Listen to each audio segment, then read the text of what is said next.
Bye.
Harika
Gita Bhagwat गर्दी श्रवण अखंड चिंतन विठोबाचे कुळी कन्यापुत्र होतीचे सात्विक तयाचा हरी गवाटे देवा तुका म्हणे मग घडो त्यांची सेवा परी माझ्या दैवा फार नाही कुळी कन्यापुत्र होतीचे सात्विक तयाचा हरी गवाटे देवा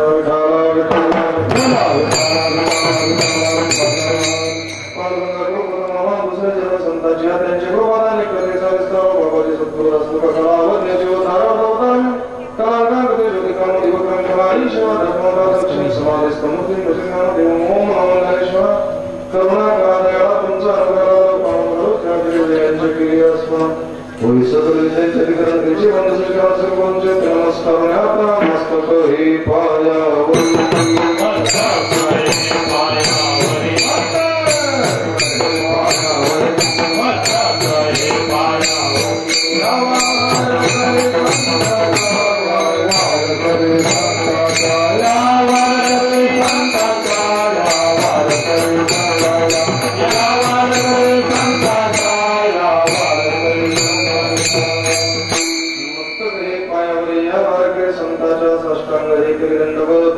प्रसंगी तत्स्थळी चिंता उभे सगळे कथा किंवा कीर्तना करता निवडलेल्या विषय अभंग सर्वांच्या पाठातला परिचयाचा मुखोद्गत असलेल्या जगद्गुरु तुकोबा यांच्या 4 चरणांचा उपदेशपर प्रकरणातील किंबहुना गीता किंवा भागवत या 2 ग्रंथांचं महत्व अति प्रगडतेनं प्रसरित करणारा सुंदर अभंग आहे.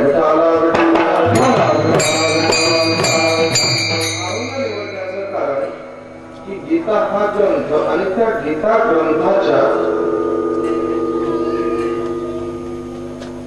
जन्म दिवसानिमित्त आज गीता जयंती या निमित्तानं गीता या विषयावरती बोलण्यासाठी यापेक्षा दुसरा अभंग भरपूर अभंग आहे. गीता गीता गीता वगैरे सारखे अभंग आहे.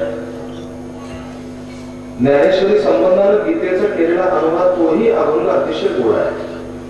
ह्या अभंगातून जरा साधेसं बोलता येईल जगद्गुरु तुकोबांच्या मुखातून जी वाणी जन्माला येते ही 5वा वेद असल्या कारणानं जरा माणसाच्या अंतरापर्यंत अंतःकरणापर्यंत पोहोचते. म्हणून मुद्दाम ह्या विषयावर बोलायचं.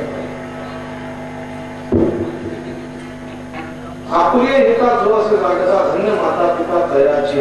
एक गोष्ट मी तुम्हाला प्रकर्षाने जाणवून देऊ इच्छितो. काय असतं माझ्या समाजाकडे बघून कमीत कमी व्यावसायिक स्वरूपाचा वक्ता असा गैरसमज बऱ्याच जणांचा होत असतो. मागे उभे असणारी मंडळी ही मंडळाची कार्यकर्ती मंडळी असेल असं गृहीत धरूया. असेलच ना. तर ह्या कार्यकर्ता मंडळाला माझं एक नम्र निवेदन आहे की कार्यकर्त्यांशी किंवा संयोजकाशी वक्त्याचं म्हणजे कीर्तनकाराचं नातं दक्षिणा घेऊन निघून जाण्या इतकंच असतं. पण त्याही गोष्टी मी मानत नाही. म्हणून नम्र विनंती आहे. संप्रदायाचे नियम आता सरकार मोडू लागले. आपण जर मोडलं तर पूर्ण धर्म मोडणार बाबा. म्हणून आपल्या संप्रदायाची आपल्या धर्माची आपणच काळजी घ्यायची आणि कीर्तनात कसं बसायचं माझ्याकडून शिकवावं लागेल असं काही वागायचं नाही. सर्वांना विनंती आहे.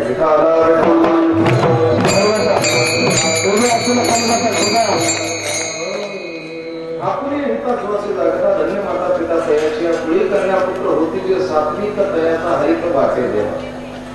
या अभंगावर बोलायचं का धाडस करतो आहे तर थोडस वरम आहे. जगद्गुरु तुकोबा उपदेशामध्ये सांगतात आपुल्या हिताला जो जागरूक अवस्थेत ठेवतो आपलं हित काय आहे त्याला समजतं अशा लोकांना अशा साधकांना मी वंदन करतो. म्हणून आपल्या हिताला जागरूक ठेवणारा माझ्यातर्फे वंदन आहे. म्हणून आपुल्या हिता जो असे जागता धन्य माता पिता तयाचे. त्यांना वंदन करण्यापेक्षा कुळी कन्यापुत्र होतीचे सात्विक त्या अगोदर त्यांच्या माता पित्यांना धन्यता देतात. हे सहजासहजी होत नाही. बहुता सुखोताची जोडी म्हणून विठ्ठली आपण असं प्रभूचं नामस्मरण मुखामध्ये सहजासहजी येत नाही, त्यासाठी अत्यंत प्रकारचे प्रयास करावे लागतात. त्या अगोदर 4 पिढ्यांचा परमार्थ पाठीशी लागतो, त्यावेळेस मुखामध्ये प्रभूचं नामस्मरण येतं, नंतर चिकित्सा किंवा मग चर्चा करण्यास मनुष्य मोकळा असतो. अशा पद्धतीनं जगद्गुरु तुकोबाराय या ठिकाणी मुद्दाम उल्लेख करताना सांगतात, कुळी कन्या पुत्र होती जे सात्विक आणि तयाचा हरिक वाटे जेव्हा.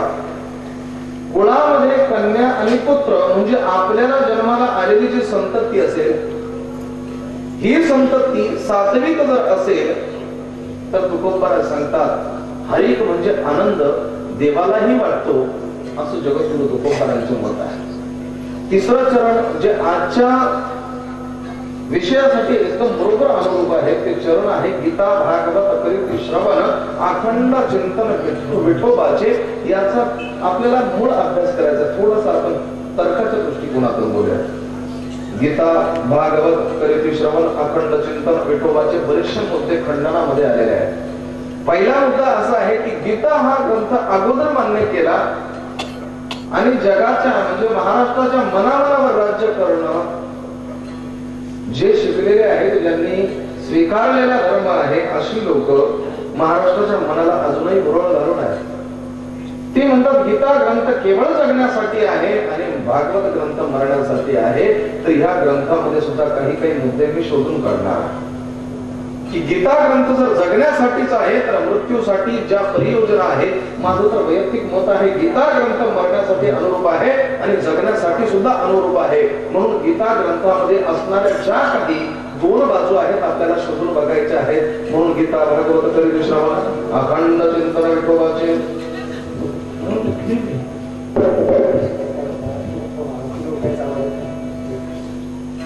मग आवाज जरा कमी करा, डिस्टन्स ठेवल्याशिवाय बोलतोय असं का? विठाला विठाला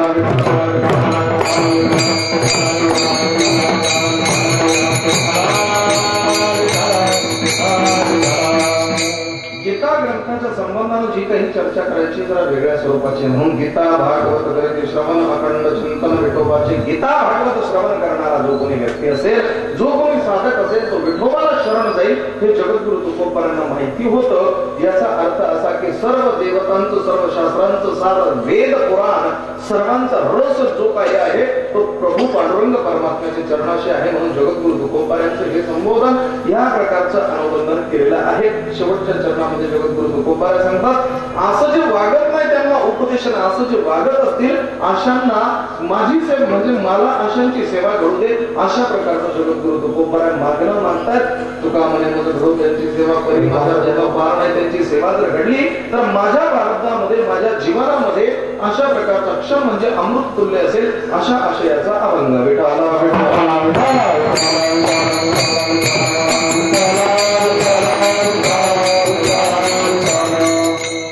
अभंगावरती 2 शब्द बोलण्यापूर्वी काही महत्वाची भूमिका. व्यासपीठ धारण केलं की प्रथमतः प्रार्थना करावी लागते. प्रार्थनेच्या नंतर परिपाठ, परिपाठाचा नंतर प्रारूप, संक्षिप्त स्वरूपामध्ये सेवेसाठी निवडलेला विषय आणि त्या विषयाला सोडवण्याच्या प्रक्रियेला प्रारूप असं म्हणतात. चौथा मुद्दा परिहार आणि आजचा परिहार देणं उचित असा की सारावादाप्रमाणे हे वर्षी श्री क्षेत्र देवळाली गाव तालुका जिल्हा नाशिक या ठिकाणी हा अखंड हरिनाम सप्ताह ही सगळी नवतरुण मंडळी अतिशय प्रेमानं करतात. विशेष करून वेगवेगळ्या प्रकारचं आणि भव्य स्वरूप देण्यामध्ये यांचा हातखंड आहे. पहिल्या वर्षीचा सप्ताह, दुसऱ्या वर्षीचा सप्ताह आणि तिसऱ्या वर्षाचा सप्ताह. आणि त्या तिसऱ्या वर्षाच्या सप्ताहामध्ये एवढी भव्यता त्यांनी निर्माण केलेली आहे. याचा अर्थ नवीन पिढी परमार्थाला लागली की मात्या पित्याला होणारा आनंद जगद्गुरु तुकोबाराय त्यांच्याही सेवेची अपेक्षा करतात. म्हणून एक गोष्ट लक्षात ठेवा, परिहारामध्ये जास्त काही बोलणार नाही, पण आजची गीता जयंती असल्या कारणाने गीता ग्रंथ काय आहे, आज महाराष्ट्रभर जो काही उद्रेक उठलेला आहे, जो नवीन वर्ग आहे, नवीन वर्ग म्हणजे हा जो काही न्यू जनरेशन, यंग जनरेशन जी आहे, ही जी परमार्थापासून बाजूला चाललेली आहे, याचं मूळ कारण शोधून मग त्या विषयावरती बोललं, त्या वर्मावरती जर बोललो तर मला तरी वाटतं हा समाज पुन्हा एकदा नवीन वर्ग परमार्थामध्ये येऊ शकतो. कारण परमार्थाची चाड नसलेला, परमार्थाची आवड नसलेला, परमार्थामध्ये कुठल्या गोष्टीला कमी लेखतो तीच गोष्ट त्यांच्यापेक्षा, त्यांच्या नजरेमध्ये असणाऱ्या गोष्टीपेक्षा उच्च पदावर नेऊन ठेवायची, आपोआप परमार्थाला चालना मिळेल. ह्या नियमाप्रमाणे या ठिकाणी हा अखंड हरिनाम सप्ताह मला हेमंत चौधरीजींनी या ठिकाणी आमंत्रित केलं, ज्यांच्या माध्यमातून बऱ्याच दिवसापासून ज्यांच्या मनामध्ये इच्छा होती असे आमचे सुदाम महाराज वगैरे या ठिकाणी भोई महाराजांचं मुख्य अधिष्ठान, मुख्य श्रोता म्हणून माझ्या समोर बसलेले आहेत. सर्व हे नवतरुण मंडळाचं नाव काय? ठीक आहे. आता तुम्हाला माहितीये माझ्या मुखातून बोलण्यापेक्षा या ठिकाणी ज्येष्ठ श्रेष्ठांची उपस्थिती, विशेष करून बऱ्याच दिवसापासून ज्यांचं मी नाव ऐकलंय, ज्यांनी माझं नाव ऐकलेलं त्यांचं आज समोरासमोर फेस टू फेस भेट झाली.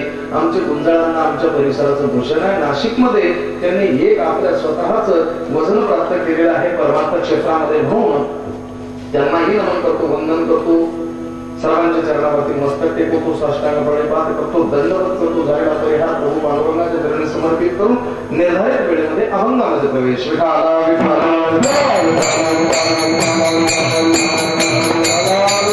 निष्कर्ष अशा प्रकारचा काढलेला आहे की आपुर्य हिता जो असे जागता धन्य माता पिता तयाची आहे जीवन आहे. आणि हे जीवन जगत असताना हा जो जीवन प्रवाह आहे, या प्रवाहामध्ये अनेक प्रकारचे अडथळे येत असतात. त्यापैकी काही प्रकारचे अडथळे असे आहेत की जो मनुष्य जगतो आहे तो जगत असताना त्याच्या जीवनामध्ये मागील जन्माचं जे काही संचित आहे त्या संचिताला भोगरूपाने भोगता भोगता तो भगवंताच्या नादाला लागत नाही. काहींना उत्तम प्रकारचे भोग भोगण्यासाठी येतात, काहींना कनिष्ठ प्रकारचे भोग भोगण्यासाठी येतात आणि भगवंताची सेवा करूनही आपल्याला फल मिळालं नाही. जर आपल्याला फल मिळालं नाही तर आपण कुठल्या तरी कर्मामध्ये स्वतःला जर झोकून दिलं तर स्वतः कर्म करत असताना सुद्धा माझ्याकडून चांगलं कर्म होते तरी वाईटच मला फल मिळत आहे याचा अर्थ त्याची मनस्थिती बिघडते. संचितावरती मागील जन्माच्या भोगावरती विषय तो मन लावून बसत नाही. म्हणून या संदर्भाने बोलायचं जर ठरलं तर कदाचित आजची जी युवा पिढी आहे, युवा पिढीला वेगळ्या पद्धतीचं एक वळण आपण जर दिलं तर कदाचित मला तरी वाटतं हे प्रबोधन अतिशय महत्वाचं आहे. पाठीमागे भगवंतानं काय केलं, ह्या देवदेवतांनी काय केलेलं आहे, संतांनी काय केलं हे उजागर करण्यापेक्षा संतांनी केलेले जे काही कार्य आहे त्या कार्यांना आपण जर आजच्या पद्धतीनं जर पटवून सांगण्याचा प्रयत्न केला तर कदाचित प्रबोधनाचं प्रबोधनत्व सिद्ध झाल्याशिवाय राहणार नाही, त्याला फल आल्याशिवाय राहणार नाही. म्हणून काही मुद्दे मी आपल्या समोर सादर करतो. फार महत्वाचा मुद्दा आहे की आजकाल ह्या युवा पिढीला नेमकं काय पाहिजे आहे, म्हणून त्यांना जे पाहिजे ते देतात, त्यांना आवडतं ते. म्हणून बऱ्याच अशा प्रकारच्या भक्तांनी तयारी तशी केलेली आहे आणि तशा तयारीनं भक्ताला वाटतं नाही बुवा आज फार आनंदाची गोष्ट आहे की विनोदच विनोद ऐकायला भेटतील, आज भरपूर अशा प्रकारचं जगाचं आपल्याला ज्ञान होणार आहे आणि जगामध्ये काय चालू आपण जे आपल्या बोलू शकत नाही ते उघड दुसरा येऊन बोलणार आहे. आता आज तर मजाच मजा आहे, आज सगळा मोकळा मंगळवार आहे. म्हणून जो श्रोता वाढतो त्या श्रोत्याला माझं तीव्र बंधन आहे. पण एक गोष्ट लक्षात ठेवा, माझ्या कीर्तनामध्ये आल्याच्या नंतर तुम्हाला विनोद कदाचित ओघाना आला तरी येऊ शकतो. कारण 4 पिढ्यापासून ज्या कुळामध्ये हा परमार्थ चालत आलेला आहे त्याच कुळामध्ये जर चुकून माझ्यासारख्यानं अशा प्रकारचं कर्म केलं की खालच्या स्थितीला येऊन जर बोललं तर माझ्या 4 पिढ्या नरकात जातील, मलाही नरकाला जावं लागेल. एक क्षणभर तुमचा विरंगुळा करण्यासाठी, मनोरंजन करण्यासाठी जर माझ्या 4 पिढ्या परमार्थ नरकात जात असतील तर मला हा विनोद करणं काय, मला ही जी योग्यता आहे ही सुद्धा मान्य नाही आणि अशा पद्धतीचा मला परमार्थही मान्य नाही. म्हणून आपल्या समोर मी जे काही बोलणार आहे ते सगळं घासून पुसून तुमच्या समोर मांडणार आहे. म्हणून महत्वाची गोष्ट अशा प्रकारची की मागील जन्मामध्ये जे काही शिल्लक राहतं त्याला व्याकरणाच्या भाषांमध्ये सम हा उपसर्ग आहे आणि चिम ज्या वेळेस आपण बघू ना तर तो मूळ धातू आहे. म्हणून सम आणि चिम दोन्ही एकत्र आले की संचय शब्दाची निर्मिती होत असते. संचय हा अपभ्रष्ट शब्द आहे. म्हणून संचयातून जन्माला आलेला जो शब्द आहे संचय म्हणजे संचयती करणे किंवा मग मागे साठवून ठेवण्याच्या प्रकाराला संचय असं म्हणतात. मागील जन्मामध्ये जे साठवून ठेवलेलं आहे त्याला संचित असं म्हणतात. आणि हे संचित जन्माला आल्याच्या नंतर 2 गोष्टी मनुष्य बरोबर घेऊन येत असतो. एक कर्म करण्याचं स्वातंत्र्य, कर्मण्येवाधिकार असते, कर्म करण्याचं स्वातंत्र्य आणि मागील जन्माचं संचित इथं आल्याच्या नंतर पुन्हा एकदा त्याला काही गोष्टी मिळतात, त्याला म्हणतात प्रारब्ध. आणि कर्म करण्याचं स्वातंत्र्य जे आहे ना त्याला क्रियमान असं म्हटलं जातं. प्रारब्धामध्ये मागील जन्माचे भोग जमा झाले की कदाचित मागील संचित जळवते. संचित जाळण्याची ताकद ही नामस्मरणामध्ये आहे. म्हणून नामस्मरण केल्यानं संचित जाळता सुद्धा येतं. आणि संचित जर जाळलं तर प्रारब्धावरती क्रियमानाने एकदा मात केली की भगवान श्रीकृष्ण परमात्मा म्हणतात मनुष्य गुणातीत होतो. श्रीमद भगवद्गीतेच्या 14व्या अध्यायातील 22व्या क्रमांकाचा श्लोक तुम्ही बघून घ्या. प्रकाशंच प्रवृत्तींच मौनेवच पांडवा न द्वेष तेषां प्रवृत्तानि न निवृत्तानि कालक्षति. प्रवृत्ती निवृत्तीच्या पलीकडे गेला की गुणातीत झाला. म्हणून आपल्या जीवनामध्ये जे मागील जन्माचे भोग आहेत ते भोग आपण या जन्मामध्ये भोगण्यापेक्षा नामस्मरणानं त्याला जाळावा. क्रियामानामध्ये अशा प्रकारचं कार्य करावं की आपण जे प्रारब्ध घेऊन आलेलो आहे त्या प्रारब्धाचाही नाश करावा. म्हणून क्रियमान आणि संचित या दोन गोष्टी, संचित प्रारब्ध क्रियमान भोग, ह्या गोष्टी एकदा नील झाल्या की संतत्व येतं. आणि अशा प्रकारचं संतत्व आलं की मग तो ह्या जगामध्ये एक आपला स्वतःचा अधिकार निर्माण करतो. अशा प्रकारचं एक वर्णन आलेलं आहे. म्हणून ह्या गीता ग्रंथावर बोलण्या अगोदर एक फार महत्वाचा मुद्दा मी तुमच्या समोर मांडतोय. यासाठी मनुष्य आहे, मनुष्याला अल्पसंतोषी म्हटलं गेलेलं आहे. स्वार्थी जर कोणी असेल तर तो मनुष्य आहे. आणि मनुष्य जन्माला आला त्यामुळे प्रयत्न केला, अनेक प्रकारचं कर्म संतांनी महंतांनी सांगितलं, ज्येष्ठांनी श्रेष्ठांनी सांगितलं असं कर्म कर. ते कर्म करताना त्याला अपयश आलं की देवावरती खापर पडतो, आपल्या नशिबावरती खापर पडतो. पण लक्षात ठेवा आपल्या नशिबाला बदलवू शकतो आपण. सद्गुरू वामनराव यांचा एक शब्द आहे, तूच आहे तुझ्या जीवनाचा शिल्पकार. स्वतःचं जीवन स्वतःच्या हातामध्ये आहे, स्वतःचं नशीब बदलवण्याची ताकद आपल्या हातामध्ये आहे. एवढंच काय नेपोलियनचा सिद्धांतवाद आहे, nothing is impossible in the world. जगात अशक्य असं काहीच नाही. प्रयत्नवादी माणसाला आणि प्रयत्न ज्याच्याकडे नाहीत ना असली माणसं मला तरी वाटतं ह्या जगामध्ये नपुसक अशा पद्धतीचे मी मानतो माझ्या वैयक्तिक नजरेतून. म्हणून स्वतःचं जीवन घडवण्याची ताकद स्वतःच्या हातामध्ये आहे. आपण कसं जगावं हे आपल्याला लोकांनी सांगण्यापेक्षा आपण कसं जगावं आपल्या संप्रदायातून चालत आलेल्या या मालिकेतून आपल्यापर्यंत येणारा जो कोणता अनुबंध आहे तो आपण शोधायचा आहे. योग्य प्रकारचा संबंध, विषय, प्रयोजन, अधिकार या गोष्टी ज्याच्याकडे आहे अशाच माणसाकडून आपण जर तत्वज्ञान स्वीकारलं आपल्याही जीवनाचा उद्धार होऊ शकतो. काही काही लोक म्हणतात असं तसं. आता एक महिन्याभरापूर्वी एका म्हणजे प्रश्न विचारला गेला इंटरनेटच्या माध्यमातून म्हणजे फेसबुक माध्यमातून, नामस्मरण केल्यानं मनासारखी कामं घडतात का? नामस्मरण केल्यानं मनासारख्या गोष्टी घडतात का? मी स्पष्ट सांगितलं, नामस्मरण केल्यानं मनासारख्या गोष्टी घडत नाही तर घडलेल्या गोष्टी मनासारख्या होऊ लागतात, वाटू लागतात. याचा अर्थ माणसाच्या अंतःकरणामध्ये समाधान निर्माण होतं. आणि समाधान ज्या वेळेस निर्माण होतं ना सुख शोधायला जाण्याची गरज नाही, सुख आपोआप येतं. ज्याच्या ठिकाणी समाधान आहे त्याच्या ठिकाणी सुख आपोआप येतं. आणि हे सुख जर कशामध्ये येत असेल, जगद्गुरु तुकोबारांना विचारलं तर जगद्गुरु तुकोबारा सांगतात या कलियुगामध्ये जसं श्रीमद भागवतात सांगितलंय, कृते यद्धायतो विष्णू त्रेतायाम याजतो मखै द्वापारेण परिचर्यां कलवत दारिद्र्यतना. हे नामस्मरणानं येतं. म्हणून जगद्गुरु तुकोबारांनी एका ठिकाणी कोट वर्णन करून सांगितलं, सर्व सुखाधिकारी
वाक्य उच्चारे नाम सर्वांगी तो सर्वोत्तम नाम हरीचे सर्व सुखाचा अधिकारी नामच आहे.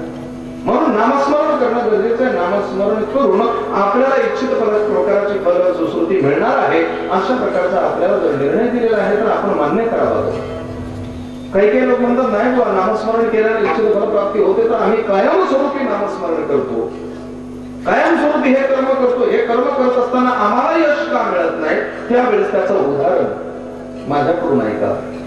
जगद्गुरु तुकोबराय जे जे काही सांगतात ते माऊली ज्ञानोबरांना अधिष्ठान मानून आणि माऊली ज्ञानोबराय सांगतात भावे विन भक्ती भक्ती विन मुक्ती बळे विन शक्ती. किंवा आपलं महत्वाचं प्रमाण फक्त भावे विन भक्ती. भक्ती खूप केली जाते पण भक्तीला जर विकृत स्वरूप दिलं त्या भक्तीतून कुठल्या तरी अपेक्षेची भावना आपण जर ठेवली तर भावाशिवाय भक्ती म्हणजे नाकाविन मोती असं म्हणायला हरकत नाही. भावाशिवाय भक्ती काहीच उपयोगाची नाहीये. भक्ती जर करायची असेल तर त्यामध्ये भाव असणं गरजेचं आहे. बरीच लोक भक्ती करतात, तरुण वर्ग भक्ती करत नाही का? नमन करतो त्यांना वंदन करतो. तरुण वर्ग जेवढी भक्ती करतो तेवढा म्हातारा वर्ग करत नाही. पण ते भक्ती करण्यामध्ये भाव नसतो. तुमच्याकडे एक थोडासा चुटका मी तुम्हाला सांगतो. तुमच्याकडे लोक मरत असावेत कदाचित, मरतात ना. भाग वेगवेगळे. आमच्या नेपाळ तालुक्याचं वेगळं आहे, तुमचं वेगळं आहे. आमच्याकडे पण मरतात. तुमच्याकडे मेल्यावरती जाळतात की बोलतात? बोला ना मग पटपट. काय जाळतात का? काय तो बिन पुरतो शक्यतो तांदूळ धर्मामध्ये जाळतात ना. मेल्यावर जिवंत पण मेल्यावर आमच्याकडे काही काही वेळेस जिवंतही जाळतात. खूप पॉलिसी वगैरे काढावी लागते. काय माहिती का, मेल्याच्या नंतर तुमच्याकडे जाळतात तर तुमच्याकडे पद्धत सुद्धा असेल. स्मशानामध्ये जावं लागतं. स्मशानामध्ये प्रेत जे आहे चितेवर ठेवावं लागतं, तूप टाकावं लागतं, चंदनाची लाकडं वगैरे नाही पेटला तर रॉकेलही टाकावं लागतं पावसाळ्याचे दिवस असल्याच्या. मग ते प्रेत पेटल्याच्या नंतर जे आहे ते त्यांचा अधिकारी पुरुष असतो. पाणी फिरवतो ना, पाणी फिरवलं की घागर तिथंच टाकून निघून जातो. शास्त्राचा निर्देश आहे. फिरवल्या घाटपोळीला चरणी महावात जो अधिकारी तो बोंब मारतून निघून जातो. बरोबर आहे? काय मग तिथून निघून गेल्याच्या नंतर बिना पगारी फुला अधिकारी एक जो कोणी कार्यकर्ता असतो झाडावर चढतो, निंबाचा पाला तोडतो. सगळ्यांनी एकदा सगळं झालं की त्या प्रेतामध्ये आवाज होतो स्फोट.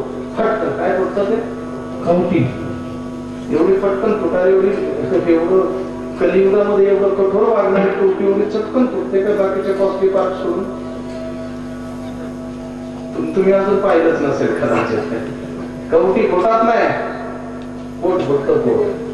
मग तिथून निघतात. निघाले की मग कवटी फुटल्याच्या नंतर 3.5 हात पाठीमागे सरकतात. तसेच घरी जातात. पंचांग स्नान करतात किंवा काही काही अभ्यंग स्नान करतात, सर्वांग स्नान करतात. स्नान वगैरे झालं की मग त्यानंतर तो पाला खातात. अगोदर तो पाला निघाला पाला खातात का नाही तुमच्याकडे? पद्धत वेगवेगळी असते. तुमच्याकडे गाई म्हशी दूध देतात का? तुमच्याकडे दूध देतात का?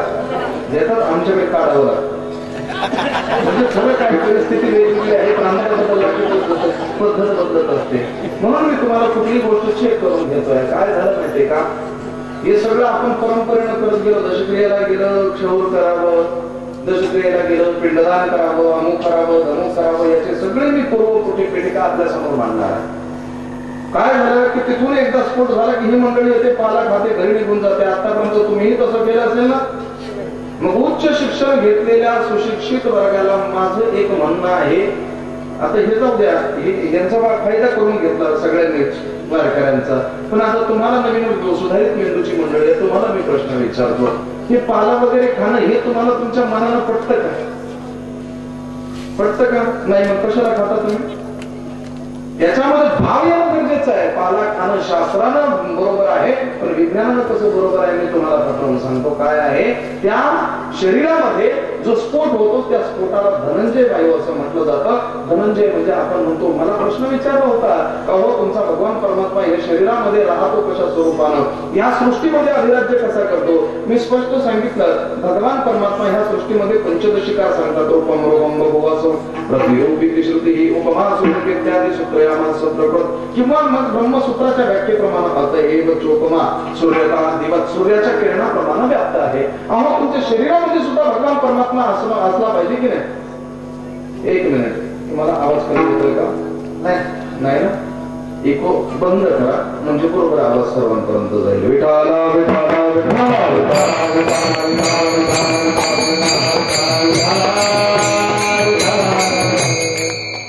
आपलं प्रेताच्या विषय चालू होतं ना, आणि प्रेताच्या संबंधाने बोलत असताना एक विषय पुन्हा आपल्या ओघांना बाजूला गेला. तर काय आहे माहितीये का, मला प्रश्न विचारला, तुमच्या शरीरामध्ये भगवान परमात्मा जर राहतो ना, तो काय स्वरूपाने राहतो? तुम्ही म्हणता सृष्टीमध्ये चर आचर स्वरूपाने राहतो. त्यांना मी प्रमाण दिलं, म्हटलं हो माऊली ज्ञानोबारायला सांगतो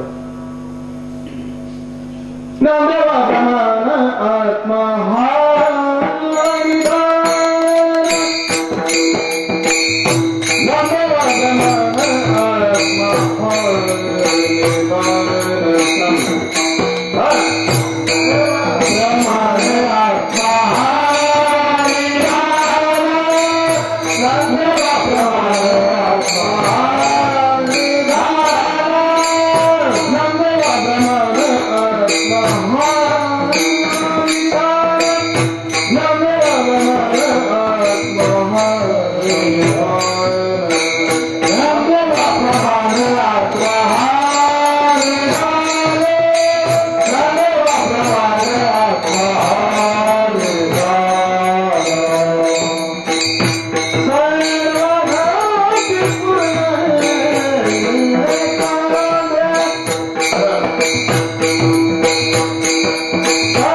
आत्मा शरीरामध्ये आहे. मग त्या भगवान परमात्म्याचं संवर्धन कोण करतं, त्याचं पालन पोषण कोण करतो? तर त्याचं उत्तर असं आहे, श्रीमद भगवत गीतेमध्ये 15व्या अध्यायामध्ये वर्णन करून सांगितलंय. अहम वैश्वानरो भूत्वा प्राणिनां निर्माशिता प्राणापान समायुक्तं पंचमेनं जगोविदं. या शरीरामध्ये प्राण अपान स्वरूपानं भगवान परमात्म्याला रसद पोचवली जाते. आता प्राण अपान बंद पडले की म्हणजे कुंभकरीचे पूरक हे ऑक्सिजन किंवा मग कार्बन डायऑक्साईड बंद पडले की शरीरामध्ये आत्मा राहत नाही, निघून जातो. चेतन असतो की अचेतन असतं शरीर? आत्माने अचेतन होतं. अचेतन होतं म्हणूनच त्याचा भडकणे देऊन नाश केला जातो. बरोबर आहे? मग असं जर असेल तर रात्री मेलेला मनुष्य सकाळी त्याला जर बघितलं तर त्याची दाढी थोडी थोडी वाढलेली दिसते. काही दिवसांना दफन केलेलं प्रेत जर काढलं तर त्याचे नख वाढलेले असतात. खरं आहे ना? जाऊ द्या, तुम्ही बघितलं की नाही काही माहिती नाही, पण मग रात्री मेलेला मनुष्य उपासमारीनेच मारतात शक्यतो जास्तीत जास्त. त्याचं पोट जे आहे ते एकदम खपाटीला गेलं असतं, पाठीला चिकटलेलं असतं. जोपर्यंत जिवंत असतो तोपर्यंत मेला की आपोआप त्या शरीरामध्ये कुठून जातो वायू? कोणता वायू आहे? त्याला म्हणतात उदान वायू. या वायूचे 4 प्रकार आहेत, पान, अपान, त्यानंतर व्यान आणि उदान असे 4 वायू आहेत. त्यापैकी काय म्हणजे हा जो वायू आहे शरीरामध्ये त्याला एक शब्द दिलेला धनंजय, आणि हा धनंजय वायूची ग्रॅव्हिटी म्हणजे गुरुत्वाकर्षण जास्त आहे. तो शरीरातून एकदा फुटला की तो धरतीला धरून चालतो, म्हणजे जमिनीला धरून चालतो. आणि जमिनीला धरून चालत असताना ती जी आर्द्र झालेली जमीन आहे, विज्ञान आहे, त्या आर्द्र झालेल्या जमिनीला जोपर्यंत उष्णता येऊन ती जमीन समशीतोष्ण होत नाही तोपर्यंत तो वायू त्याचं उल्लंघन करू शकत नाही. आणि तो वायू इतका भयानक असतो की माणसाला त्याची बाधा जर झाली तर तत्काळ मनुष्य मरू सुद्धा शकतो. म्हणून आपल्याला त्या वायूची बाधा झाली की नाही म्हणून पाला खातात. आलं का ध्यानात? निंबाचा पाला साप चावल्याच्या नंतर काय खाऊन बसतात अगोदर? हा, मग हे लक्षात ठेवायचं. धर्म टिकवायचा असेल तर धर्माची नीतिमूल्य जपली पाहिजे. जर आपल्याला परंपरा टिकवायच्या असतील तर परंपरा ह्या विज्ञानाच्या आधाराने जतन केल्या पाहिजे. तर नवीन जनरेशन स्वीकारणार आहे. अन्यथा नुसत्याच भाकड कथा आणि नुसत्याच परंपरा म्हणून अस्वीकार करून स्वतः आपल्या धर्माला आपणच मातीत घालणार आहोत. एवढी गोष्ट लक्षात ठेवा.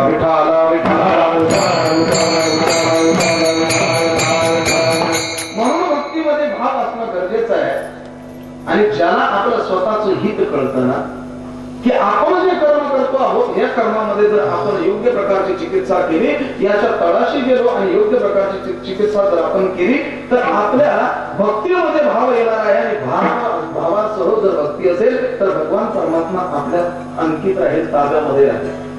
अशा प्रकारचं आपण थोडस एक वेगळं चिंतन मांडूया. काही लोक म्हणतात, बरीच लोक म्हणतात, काय तुम्ही नागपूरला नाही गेला, अमुक नाही झालं, धमुक नाही झालं, नागपूरला नाही गेलो तर मी वरच्यावर काढून दाखवलं महाराज तुम्हाला काळ. मी कसं आहे, काही गोष्टी सिद्ध होण्यासाठी सुद्धा गरजेच्या गोष्टी आहेत.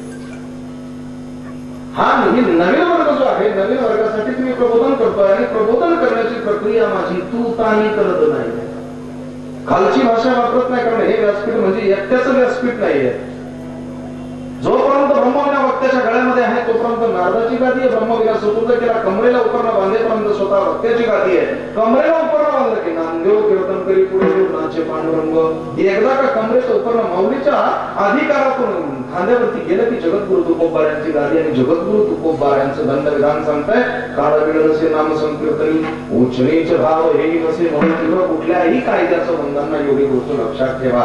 अशा नियमाप्रमाणे हे व्यासपीठ जर एवढ्या महान संतांच्या पदस्पर्शाने पुनीत झालेला आहे, तर या ठिकाणी भाषा कशी वापरावी ही वक्त्याला समजावी. त्यासाठी खरोखरच परमार्थ करणाऱ्या कुळा जन्म द्यावा लागतो. अन्यथा बेआई भाकर बांधून चाललो कीर्तनाला.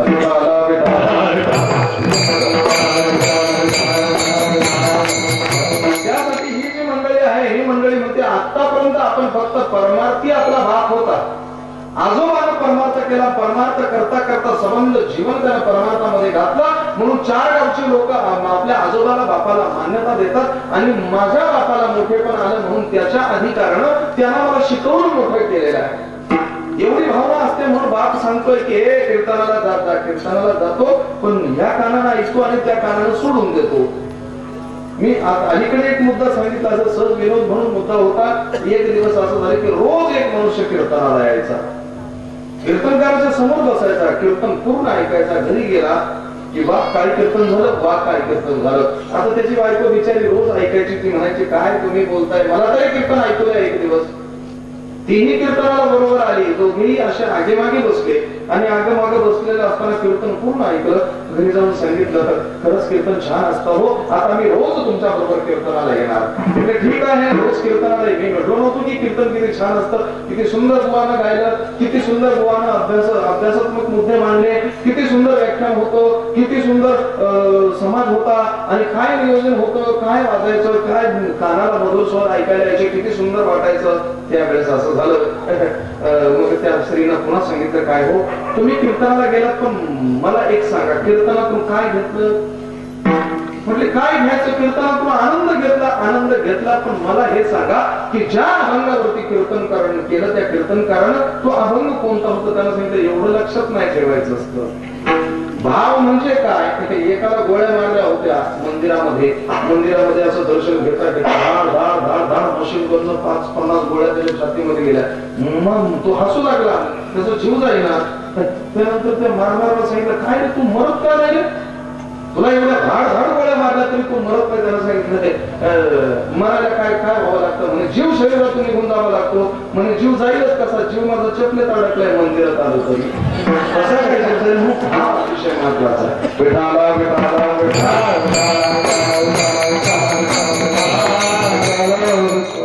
भक्ती महत्वाची आहे. मी आपल्या समोर जो मुद्दा मांडतो आहे तो मुद्दा असा की त्या पती पत्नीनं त्यावेळेस त्या पतीनं सांगितलं हा जो कीर्तन ऐकायचं म्हणजे ऐकायचं, आनंद प्राप्त झाला विषय सोडून द्यायचा. 2 तास टाइमपास होतोय निष्करण, एवढा टीव्हीला रिचार्ज मारण्यापेक्षा बरं 2 तास आपला असा टाइमपास होतो. 11-15 रुपये वर्गणीमध्ये.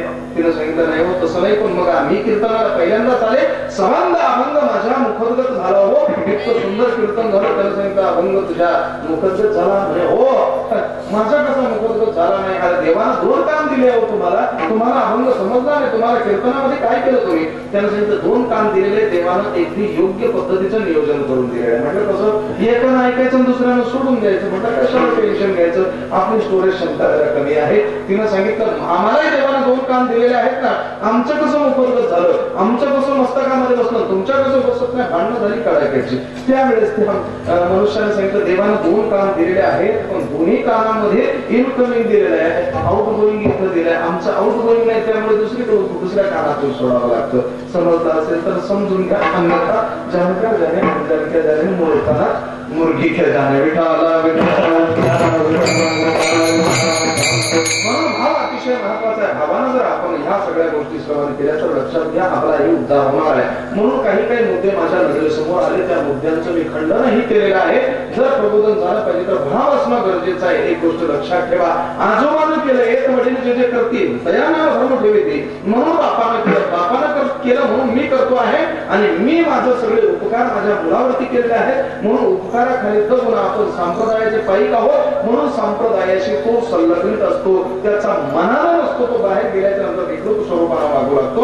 जोपर्यंत घरामध्ये आहे तोपर्यंत वारकरी आचरण ठेवतो.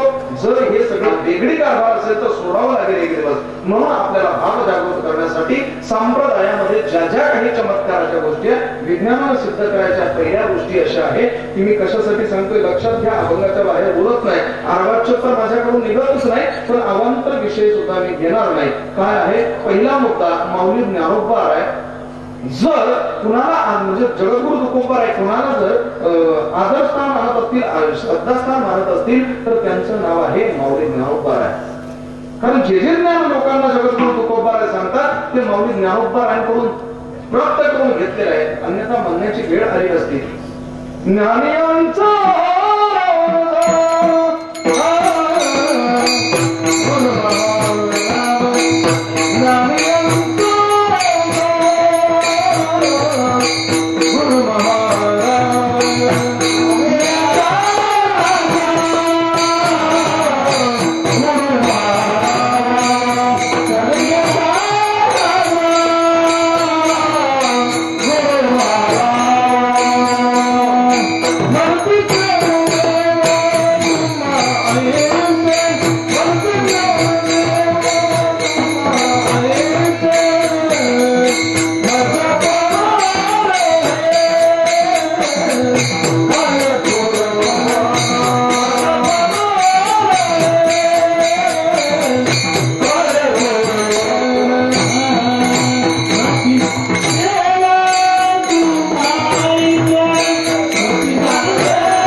गैरसमज असं होतं की काय घेऊन बसायचं असेल माझ्या जातीवर नका जाऊ.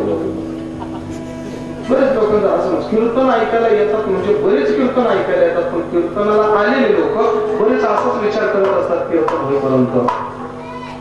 भाषा तर ब्राह्मणासारखी वाटते, आडनाव तर सय्यद आहे, बाप मुसलमानाचा पण आई ब्राह्मणाची नसेल कशावरून तर ते करतात.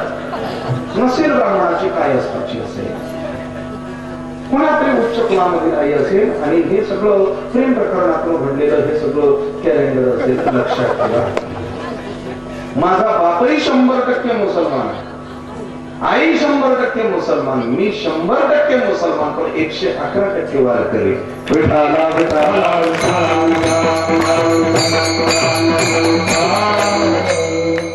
म्हणून विंचवाच्या नादाला लागू नका. छोटा असतो पण झटका कठीण घेतो. त्याकरता कसं आहे, माझ्या बाबतीत काफी राहू नका. काय मुद्दा सांगत होतो मी? ज्ञानदेव तुम्हा ऐसे माऊली ज्ञानोबा यांना जगद्गुरु तुकोबा आदर्श मानतात, त्यांच्यापासून या ज्ञानाला प्राप्त करून घेत आहेत. आणि अशाच संबंधाने एक गोष्ट मी तुम्हाला सांगतो, जर मौलिक ज्ञानोबा आहे हे ज्ञान आपल्यापर्यंत पोहोचवण्यासाठी अनेक कष्टांचा सामना करतात. या कष्टांना जर आपण फक्त मंत्र तंत्र या जोरावरती किंवा मग आपण त्याला नुसतेच चमत्कार जर म्हणत असू तर चमत्काराला आज कलियुगामध्ये आजच्या काळामध्ये अजिबात महत्व नाही. म्हणून लक्षात ठेवण्यासारखी गोष्ट अशी आहे की जर आपण चमत्काराच्या ग्रहित संत समजले तर चमत्काराच्या ग्रहित संतांना मानणारा वर्ग वेगळा आहे, तो सुशिक्षित आहे. पण ह्या सुशिक्षित वर्गाला समजावून सांगण्यासाठी अति सुशिक्षितातील अभ्यास करून मग यांना पटवावं लागेल की संतांनी चमत्कार नाही तर आविष्कार केलेले आहेत आणि त्या आविष्कारांना जर विज्ञानाची जोड दिली आपोआप तोंड बंद होतील. काळे झेंडे हातात घेण्याची गरज नाही, कुठे आंदोलन करण्याची गरज नाही. म्हणून आपल्याला यांचं खंडन करायचं कशा पद्धतीने आहे बघा. पहिला मुद्दा मौलिक ज्ञानोबा यांचा गाथा ग्रंथ म्हणजे मौलिक ज्ञानोबा यांचा अभंग गाथा आम्ही डोक्यावर घेऊन गेलो, तो आम्ही आमच्या काळजाला लावून ठेवू. पण मौलिक ज्ञानोबांनी चालवलेली भिंत आमचं मन स्वीकारत नाही, सुधारित मेंदू मान्य करत नाही. मी तुम्हाला या ठिकाणी मुद्दाम आज भिंत चालवून दाखवणार आहे, चमत्काराने आविष्कारच करून दाखवणार. मौलिक ज्ञानोबा यांची 64 नावाचा ग्रंथ आम्ही डोक्यावर घेऊन नाचू, पण मौलिक ज्ञानोबांनी पाठीवरती मांडे घासले ही गोष्ट आमचा सुधारित मेंदू मान्य करत नाही. आज पाठीवरती मांडेही भाजून दाखवणार याच डोळा याच देगी असं नुसतं गारवण्यासारखं नाही.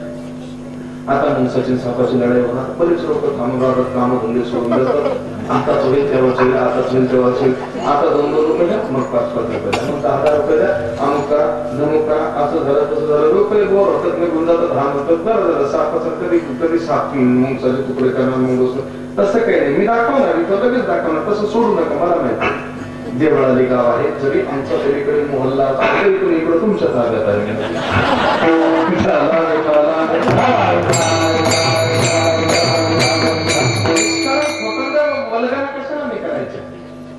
तर आता तुम्हाला मी पुन्हा सांगतो, मौलिक ज्ञानोबा यांचा अमृत अनुभव आणि ज्ञानेश्वरी ग्रंथ आमच्या काळजाला लावून ठेवू.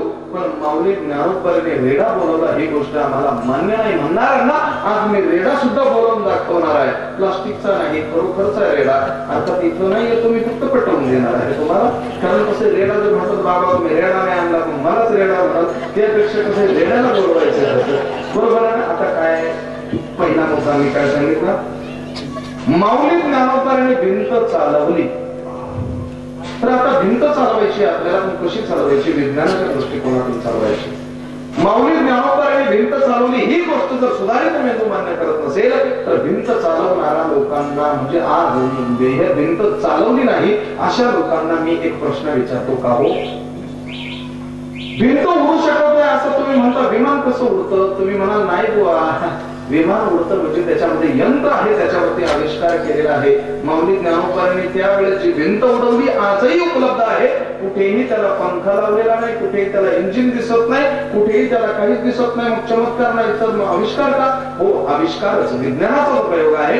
मी तुम्हाला उदाहरण सांगतो, काय असतं माहितीये का, शरीरामध्ये ज्या वेळेस माणसाच्या शरीरामध्ये एक साधनाची अवस्था, आता भुई महाराज वगैरे सांगते, ज्या वेळेस जो मनुष्य साधना करतो ना, साधना करत असताना बरीचशी पण नामधारक मंडळी आहे. नामधारक मंडळी ज्या वेळेस साधना करते ना, साधना करता करता तुम्ही वजन काट्यावर बसून साधना करा, तुम्हाला सांगतो तुमची 10 किलोपर्यंत वजन कमी दिसू शकेल.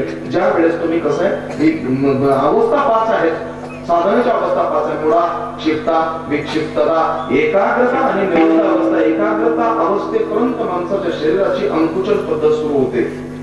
कसे BAMS bachelor of Ayurveda medical and surgeon पदार्थ विज्ञान शाखा आणि त्यातल्या त्यात लघु सिद्धांत कोमोडी टीचिंग करण्याचा अनुभव प्राप्त केलेला वक्ता तुमच्या समोर बोलतोय, लक्षात ठेवा. लघु सिद्धांत कौमुदी नावाचा ग्रंथ, त्यामध्ये पदार्थ वर्गीकरण एक भाग आहे. त्यापैकी पदार्थाचे भेद केलेले आहेत 7. पहिला जो भेद आहे त्याला द्रव्य म्हणतात, दुसरा गुण, तिसरा कर्म, चौथा सामान्य, त्यानंतरचा विशेष, समवाय आणि शेवटी अभाव. त्यापैकी पहिला जो आहे द्रव्य, हे 9 प्रकाराने जन्माला येतं. 9 प्रकारचं द्रव्य आहे, पदार्थाचे 9 प्रकार आहेत, त्यापैकी द्रव्याचे प्रकार 9 आहेत. गुण हे 24 प्रकारचे आहेत. कर्म 5 प्रकारचे आहेत, फेकणे, उचलणे, झेलणे किंवा मग अजून फेकणे, गोळा करणे आणि पसरवणे असे 5 प्रकार. आपले म्हणजे उत्प्रेक्षण वगैरे काय असेल ते अंकुचन ते जास्त काही वेळ घेत नाही तुमचा. असे 5 प्रकार कर्माचे आहे.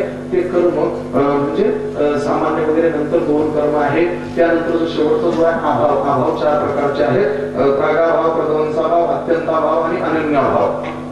पदार्थाचं विज्ञान ज्यावेळेस जन्माला येईल ना त्यावेळेस एक गोष्ट लक्षात ठेवा, पिंडी ते ब्रह्मांडी आमच्या संतांनी फुकट म्हटलेलं नाही.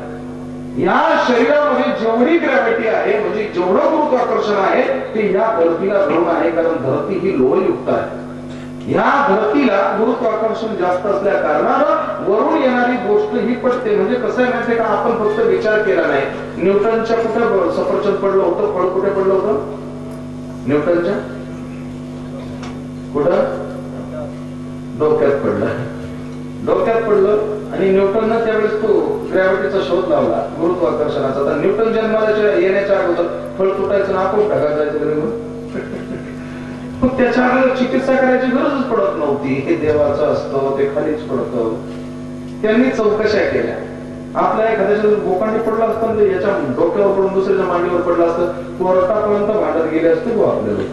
माझे माझे माझे माझे चर्चा केली असती, चिकित्सा केली नसती. म्हणून चिकित्सा करणं गरजेचं आहे. ज्या वेळेस या शरीरामध्ये द्रव्य प्रकारचा जो काही गुण आहे, हा द्रव्य त्यानंतर गुण हे जे काही मुद्दे आहेत यातलं थोडं थोडं करता करता ज्यावेळेस नामधारक साधक एखादा निरुद्ध अवस्था म्हणजे जीवनमुक्ताच्या 7 अवस्था आहे, ज्ञानदा, संन्यासदा, योगदा, निधनमुक्ती, सुखदा, आनंददा आणि परात्परा, परात्परेपर्यंत गेलेला जो साधक आहे, हटे योगाच्या समावेश शाखेपर्यंत पातंजल योगसूत्र बघून घ्या तुम्ही, त्यामध्ये तो मुद्दा आलेला आहे. तो साधक स्वतःची समाधी उठवू शकतो. आता तुम्हाला जर माहिती नसेल तर आमच्या भागामध्ये खेडले जुंगे हे गाव आहे. तिथे योगीराज तुकाराम बाबा नावाचे फार मोठे संत होऊन गेले, ज्यांच्या भजनामध्ये माझ्या आजोबांना मृदंग वाजवला. त्यानंतर माऊली बाबा त्यांच्या भजनामध्ये कीर्तनामध्ये आमच्या वडिलांनी पखवाज वाजवला. आणि काशीनाथ बाबा आत्ताचे जे आहेत त्यांच्या कीर्तनात मलाही वाजवण्याचा योग आला आणि त्यांचं कीर्तनही आयोजित करण्याचा योग आला. आज आम्ही समोरासमोर बसतो, एकमेकांच्या पत्रिकेत कार्यक्रम करतो. हे सगळं जुळत जुळत आलेले जवळजवळ. म्हणून या योगीराज तुकाराम बाबांना ह्याची डोळा ह्याची देही बघणारी माणसं तुमच्यामध्ये सुद्धा उपस्थित आहे. ज्या वेळेस हठयोगाच्या अवस्थेला ते पोहोचायचे, 4-4 फुटापर्यंत त्यांची समाधी उठायची. म्हणजे जर आपण पदार्थ विज्ञानाच्या दृष्टिकोनातून जर बघितलं तर योगाच्या साह्यानं आपल्या शरीरामध्ये ग्रॅव्हिटी म्हणजे गुरुत्वाकर्षण कमी कमी करता नष्ट सुद्धा करता येऊ शकतं. आणि ज्याच्या ठिकाणी गुरुत्वाकर्षण नाहीये ती व्यक्ती आपोआप धरती सोडू शकते.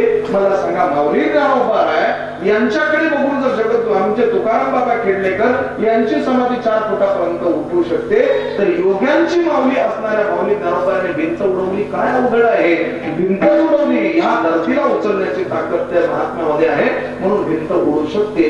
आता तुम्ही म्हणाल असं आहे तर इकडे मंत्र शक्ती नव्हे तर शारीरिक शक्ती आहे. योग्यांचे राजे, योग्यांची माऊली फुकट होता येत नाही तर त्यासाठी प्रयत्न करावे लागतात. अशीच माऊली ज्ञानोबांचे प्रयत्न आहेत. आणि आपल्या आविष्कारातून म्हणजे आपल्या आविष्कारातून आपण फक्त काय करत गेलो की नवीन नवीन प्रकार शोधत गेलो. आणि नवीन प्रकार शोधता हे म्हणजे नाम आठवता रूपी प्रकट झाला. नाम आठवलं की रूपानं प्रकट होत असतो.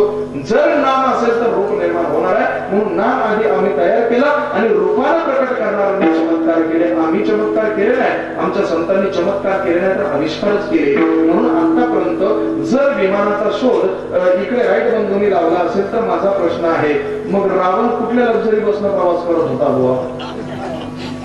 रावणाकडे कुठे डिस्कवर करिश्मा वगैरे गाडी होती का? अपाची वगैरे गाडी होती का? रावणाकडे विमान होता ना. ठीक आहे, रावणाला कोणाचं तरी हिसकावून घेतलं, त्याचं नाव होतं वायुवन. या वायुवनाचं विमान होतं. जगद्गुरु तुकोबा या विमानानं गेले नाहीत का? जर विमान हा शब्द 4 शतकापूर्वी आपल्याला जाणवतो आहे, मागील शतकामध्ये जर विमानाचा शोध लागतो आहे, तर विमान हे आता जन्माला आलं तर विमान नावाचं जर नाव शिल्लक आहे तर रूपानं सुद्धा विमान शिल्लक राहणं गरजेचं आहे. आता या मुद्द्यातून मी तुम्हाला सांगतोय की जर भिंत उडू शकते असं जर कोणी जर म्हणत असेल, भिंत उडू शकत नाही, तर त्याला हे उदाहरण द्या की माणसानं साधना केली की मानवी शरीराची ग्रॅव्हिटी नष्ट करून आपोआप जमीन सोडता येऊ शकते. उदाहरण संपलं. पहिला मुद्दा तुम्हाला भिंत उडवून दाखवली. आता तुम्हाला दिसली नाही, ज्याला अंतरंग असले डोळे आहेत त्यांना आपोआप दिसली, ज्यांना दिसली नाही ते असंच आहे. काही काही लोक म्हणतात जाऊ द्या, खालचा मुद्दा जरा बोलत नाही. विठाला विठाला विठाला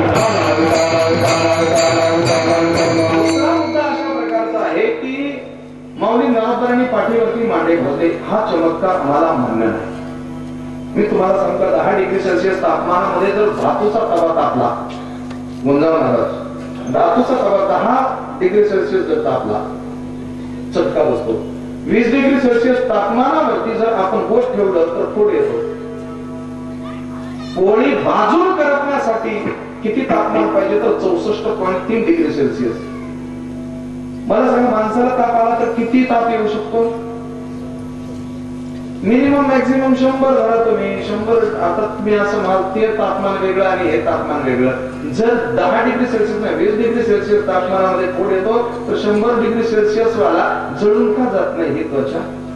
त्याच त्वचेवर आपण चेक केलं ना, लक्षात ठेवा. ज्या वेळेस या शरीरानं पाण्याचा संबंध ठेवला की पटकन जळत नाही. जसं वाळलेलं लाकूड पटकन जळतं आणि ओलं लाकूड पटकन जळत नाही. ऊर्जा तितकीच असते, उष्णता तितकीच असते.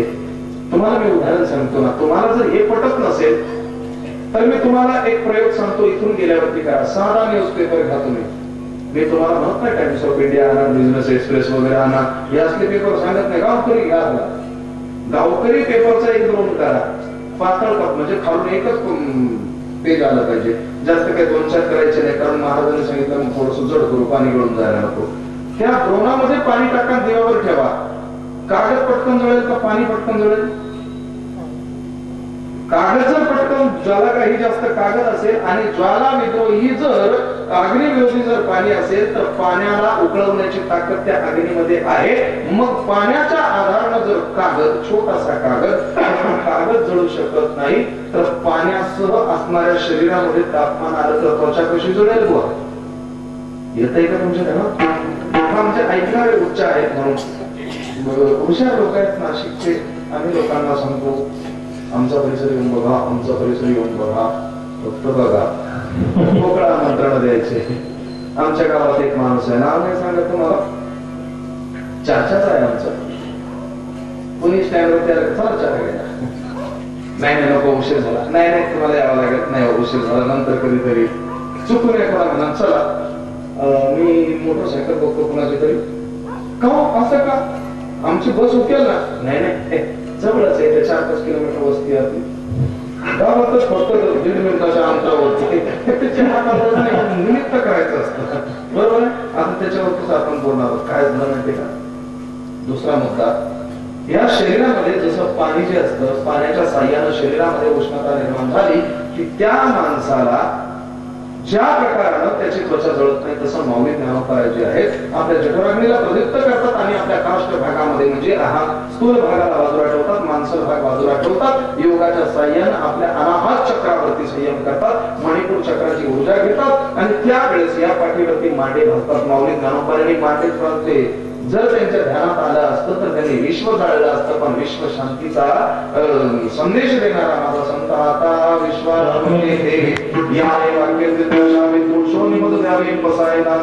म्हणून आरोप करणाऱ्यांनी आणि ह्या विद्वारांनी फक्त आम्हाला येऊन भेटायचे, संघटना करून फक्त शक्ती प्रदर्शन करणाऱ्या ह्या 4 लोकांना माझं सांगणं आहे.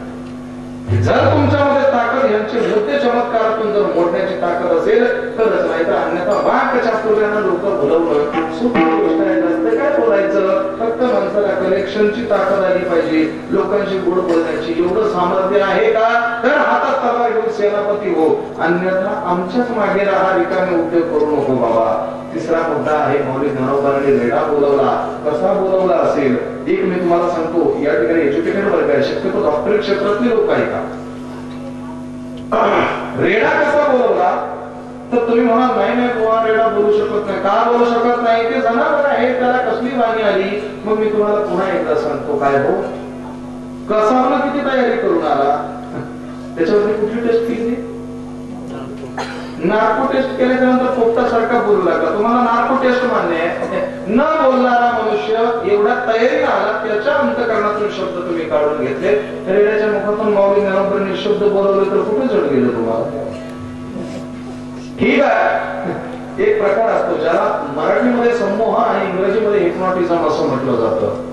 एक छोटासा ढोलक घेता आणि ज्या माणसाला आज रात्री काय खाल्लं ते आठवत नाही, तो मनुष्य 10 वर्षापूर्वीच्या 50 वर्षाच्या स्मृती पटलावरती आणून मुखातून पटपट त्याही सुप्त अवस्थेमध्ये झोपलेल्या अवस्थेमध्ये सांगू शकतो. हिप्नॉटिझम तुम्हाला मान्य होतं, मग रेडा का बोलू शकत नाही? हा सापत्ना भाव सोडून द्या. तुम्ही म्हणाल नाही बुवा रेडा कसा बोलू शकतो, रेड्यामध्ये तशी पावरच नाहीये. आणि रेडा हाडा नासाचा तर आहे ना, रेडा बोलू शकत नाही. तुम्ही जर असं म्हणत असाल तर मी तुम्हाला पटवून सांगतो, याच डोळा ह्याच देही मी जे बोलतो आहे या ठिकाणी बोलतो. इथून बोलतो आहे, माझ्यासमोर असणारं हे लोखंडाचं सळई आहे, ज्याला माईक स्टँड असं म्हटलं जातं. ह्याच्या समोर हा माईक लावलेला आहे. याला इंग्रजी लॉंग फॉर्म मध्ये मायक्रोफोन असं म्हटलं जातं. पुढे हे प्लास्टिकचं टवळं आणि त्याच्यावरती दोन्ही बाजूला लोखंड लावलेला आहे, जाळी आहे. त्या जाळीच्या आतमध्ये एक छोटस रबर आहे, त्याच्या मागे छोटा पाईप आहे, फायबर पाईप आहे. त्या फायबर पाईपला एक कॉपर कॉइलनी एक वेढून घेतलेला आहे. त्याचे 2 कनेक्शन बाहेर काढलेले आहेत. एक कॉमन कनेक्शन बाहेर गेलं आणि त्याच्या पाठीमागे छोटासा चुंबक, त्याला मॅग्नेट म्हणतात. तो चुंबक जो आहे सगळी शक्ती एकवटतो, 3 जेट बाहेर निघतात. इकडून हा जॅक कॉर्ड जो आहे, हा जॅक कॉर्ड सॉकेट त्याच्यामध्ये फिट होतो. 3 सॉकेट एकमेकांना टच होतात. ही फायबरची कॉर्ड आहे, पण ह्याच्यामध्ये कॉपरनं कनेक्शन त्या ऑडिओ पर्यंत जातं. भाऊ स्ट्रेंजर जो आहे ना, बघितलं तरी सांगू शकतो, स्ट्रेंजर आहे. तिकडे गेल्याच्या नंतर इनपुट मध्ये टाकलं जातं. आउटपुटचे 2 कनेक्शन एम्प्लिफायरला जोडले जातात. मग तिथे गेल्याच्या नंतर हा जो आवाज आहे फिल्टर होण्यासाठी त्याला गेन किती द्यायचा, ट्रिबल किती द्यायचा, हाईस मिड किती पद्धतीत असावा, बेस किती असावा, हे त्यानं ठरवायचं. मॉनिटर मधून आवाज किती द्यायचा, कसा द्यायचा, बरोबर आहे. इकडे 3 बटन असतात, त्याच्यामध्ये इको व्हॅल्यूम कसा असावा, रिपीट कसं असावं, आणि त्याच्यानंतर पुन्हा एक त्याचं दुसरं आहे रिपीट, इको व्हॅल्यूम, आणि एक अजून काय म्हणतात, काय म्हणजे त्याला रिपीट, इको व्हॅल्यूम आणि गेन वगैरे काहीतरी आहे ते. अशा पद्धतीचं मग तो जो आवाज आहे त्याचा फिल्टर होतो, त्याच्यावरती प्रक्रिया होते आणि तो आवाज तसाच एम्प्लिफायर मध्ये जॅकनच जातो. जॅकनं गेला म्हणजे लोखंडच आहे, लोखंड आणि हे काय म्हणतो आपण याला फायबर, तिथपर्यंत गेला की एम्प्लिफायर मध्ये डीपीची व्यवस्था केलेली आहे. त्या डीपीचा आवाजाची तीव्रता वाढवून पाठीमागे असणारे जे ओम्स आहेत त्यामध्ये एक मेन असतो आणि एक कॉमन असतो. तिथून 2 कॉर्ड जोडल्या जातात, म्हणजे 2 केबल जोडल्या जातात. त्या तारा वेढलेल्या असतात फायबरनं, त्या बरोबर त्या स्पीकर पर्यंत जातात. हे लाकडाचं खोकं आहे बघा, त्याच्या मागे असं सॉकेट आहे. त्या सॉकेटला हे 2 कनेक्शन जोडले जातात. त्यातून आतमध्ये जातो लोखंडाचा असा सांगाडा असंच आहे. आणि त्याच्यावरती कसं आहे, पाठीमागे मॅग्नेट लावलेलं आहे, पुढे कागद लावलेला आहे. आणि मी इथून बोलतो तंतोतंत लोखंड, फायबर, लाकूड, तार आणि हे सगळं काही बोलू शकतो. हे निर्जीव आहे की सजीव आहे? अरे लोखंड बोलू शकतो तर रेडा का बोलू शकत नाही? विठाला विठाला न्यायवरती तुमचे मुद्दे असतील, नाही बुवा हा आविष्कार आहे, हे विज्ञान आहे, तर ते विज्ञान मी तुम्हाला पटवून सांगतो. मानवी शरीर आहे, मानवी शरीरामध्ये शब्द आपोआप तयार होत नाही. मी मगाशी बोललो, मी लघु सिद्धांत कौमुदी BAMS ला टीच केलेला वक्ता आहे. काय घडतंय माहितीये का, माझं शिक्षण तसं नाही, मी 8वी पास आहे, पण अक्कल शिकवायला आपण हुशार आहे. आता तुम्हाला एवढं कधीच अक्कल शिकवतो, टप्पा बघताय म्हणजे काहीतरी आहे ना, हे पद्धत असते. काय आहे आपला जो शेवटचा मुद्दा आहे,